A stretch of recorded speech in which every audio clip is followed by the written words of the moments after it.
The 2023 Primetime Emmy nominations just dropped, so let's take a quick look at this year's nominees, interesting trivia, and who's most likely to win. There are a lot of award categories.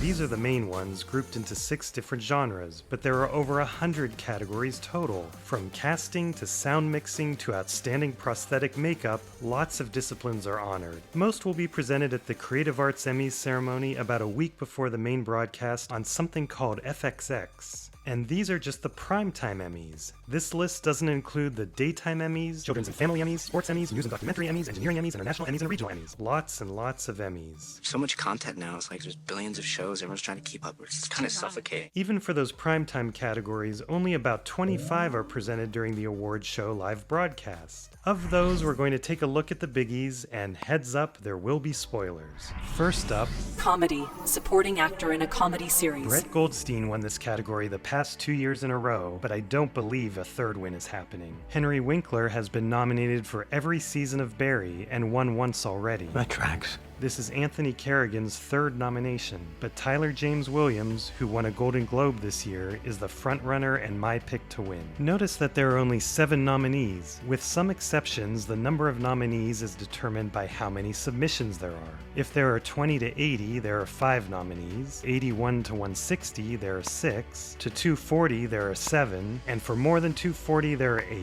Categories split into actor and actress use a matching number of nominees for both. This year continues the trend of fewer comedies on TV, resulting in fewer comedy nominees across the board. And you'll see that even these so-called comedies don't shy away from drama. Supporting actress in a comedy series. Janelle James was nominated for this category last year. My heart is full of love, even though my pockets are full of lint. As was Cheryl Lee Ralph, who won and is the frontrunner again this year. So, how long do you think that conversation was?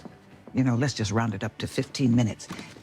Now, I'm going to need you to initial and sign my iGal worksheet. Oh. And if you see any more weeping millennials roaming the hallway, please send them my way. Alex Borstein won this category twice before. I'm loud. I was loud then, I'm loud now. This isn't new. This is Io Adebari's first ever nomination. Just out of morbid curiosity, how accurate do we think these numbers are? I think I am pretty much right on a couple of them. Fantastic. In fact, these women have broken a record. This is the most black women ever nominated in a single category. I do wish we had an 8th spot for Sarah Goldberg. She was a revelation on Barry, and I don't think she has gotten enough attention. Oh my god, I can't breathe. Lead actor in a comedy series. This is the first year that The Bear is eligible for Emmys since its first season premiered too late last summer. And I think that flipped this switch in me where I was like, okay, you.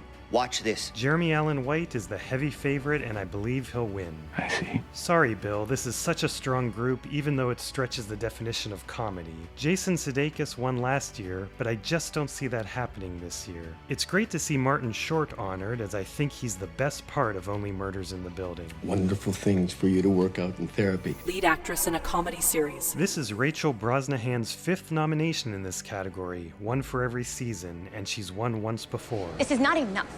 Do you understand? Call me selfish, but I want more. Quinta Brunson was also nominated in this category last year, although her win was for writing. This year, she's the heavy favorite to win here. Hey, Mr. Educator of the Year! Don't do that. Jenna Ortega, at 20, is the second youngest to ever be nominated in this category. It's great to see Christina Applegate nominated for her triumphant work on the final season of Dead to Me after being diagnosed with multiple sclerosis and barely able to walk. She said she's probably not going to work on camera again, and this backstory could give her a boost with voters. I love you too.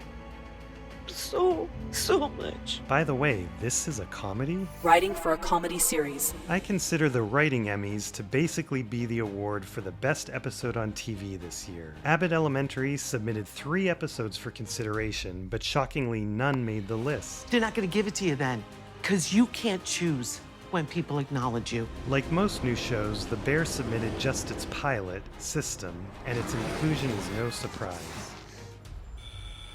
Although these are surprises to me. The rest are either season or series finales, such as the season 2 finale to Only Murders in the Building. Why are you moving in slow motion? The Mask Collector did not get nominated for Outstanding TV Movie, but its parent episode, Wow, did. You need to turn yourself in. I'm gonna go with Barry as the winner. I don't think that's what God wants for me. comedy series. Finally, 8 choices. Ted Lasso and The Bear are the 2 frontrunners, with Abbott Elementary not far behind. Barry has been nominated in this category for every season, but has never won. Ted Lasso and The Marvelous Mrs. Maisel have won before, but I don't think their final seasons will be rewarded. I think I'm going to go with Abbott Elementary as the winner. By the way, here are the networks or streaming services behind each show. That's pretty even representation. Variety. Emmy rule changes this year affect the variety categories due to the decline of shows in this genre. Scripted variety series. This used to be called Sketch variety series. or basically the Give SNL an Emmy Award. We've been getting some complaints. Oh, because we black? Now it includes late night shows that don't do significant interviews. This change opened the door for a 3rd nominee, Last Week Tonight with John Oliver, which previously dominated the variety talk category. It's the frontrunner as well as my prediction to win. Talk series. This category is now limited to shows whose main focus is unscripted interviews or panel discussions. Late night talk shows are dying. In fact, one of these is now all the way dead. Will that tip the scales to a win? Talk to black women. They're a lot of the reason that I'm here, and so I'm grateful to them. I'm grateful to every single one of you. This has been an honor. Thank you.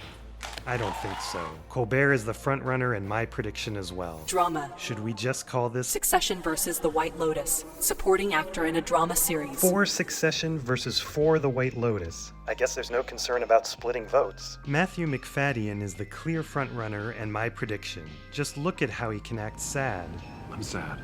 But my vote would personally go to Nicholas Braun. Really? What? I do have a minor problem with Matthew. He keeps reminding me he's British. What's weird is that it's not just accent slips, but his character, supposedly from St. Paul, seems to be written in a British way. You have to stick to Sid like a limpet, okay? Like a limpet? Really? The breaks in his American accent are really subtle in season 4. We were concerned. But he wasn't kidding when he said this. New York is very hard to say in an American accent. New York. Yeah, it just kind of turns into sort of New York. It's like a whole, like it's really hard. I don't know why. Go to New York. Yeah, go to New York. Grandpa, what's he doing in New York? Supporting actress in a drama series. J. Smith Cameron is great, but I think this is one category that Succession is not going to win. The White Lotus dominates this category instead. Jennifer Coolidge is the frontrunner and my prediction. Her role is just too iconic. You guys are really the best. Let's face it, women are kind of depressing. First-time nominee Aubrey Plaza was also amazing, and it's a good thing Ted Lasso nominees are in a different category. I don't watch Ted Lasso. Love it. Yeah, such a good guy. I do wish Ray Seahorn would win, though. I think she's got an outside chance. I was having too much fun. This is the last chance for Better Call Saul to finally win an Emmy. It's too bad Carol Burnett didn't get nominated for Better Call Saul, but this is a crowded field. Lead actor in a drama series. And back to Succession in a big way. It's now the first series ever with 3 lead actor nominations in any genre. Brian Cox is unlikely to win, having appeared in only 5 episodes in the final season. Jeremy Strong, a previous winner, is tied as a frontrunner with Kieran Culkin and with Bob Odenkirk, who can also get emotional. No, Kim, you make me happy. He can even do the Joker-style maniacal laughter that worked for Bryan Cranston in Breaking Bad. Could he actually win? Probably not, since it's been so long since the show ended. My guess is for Jeremy Strong to win again, but if the Succession men split the vote, maybe Pedro Pascal could be the winner. Oh, the town! What town? By the way, Pedro Pascal is the second Latino to ever be nominated in this category. Lead actress in a drama series. Bella Ramsey, at 19, is the 4th youngest to ever be nominated in this category. Tell them that Ellie is a little girl who broke her f***ing finger! I think Sarah Snook is going to run away with this one, which will be her first Emmy win. Like Kieran Culkin, Sarah Snook switched from supporting to lead this year. They're the first to successfully do this since Kit Harington and Emilia Clarke in 2019 for Game of Thrones. Her win will be well deserved, but if you'll allow me to nitpick, I do have a problem with her Australian accent popping up from time to time. Oh, you guys are sorry about the helicopter from today. When the sun shone, the bid of $10 billion. Writing for a drama series. Again, I consider this to be the Outstanding Episode of Television award, and the dramas are much more buzzy than the comedies. The shocking and brilliant Connor's Wedding episode is the frontrunner and will probably win. Had a very serious Series what? It is very, very bad. Although my vote would go to the touching and outstanding Long Time episode from The Last of Us. I'm old. I'm satisfied. And you were my purpose. The shocking finale of The White Lotus Season 2, or at least this scene, really deserves to win something. And Saul Gone so expertly wrapped up the entire Breaking Bad universe, it's a shame that it probably won't win. Drama series. There's no way Succession doesn't win this, right? House of the Dragon did win the Golden Globe for Best Drama Series, but come on.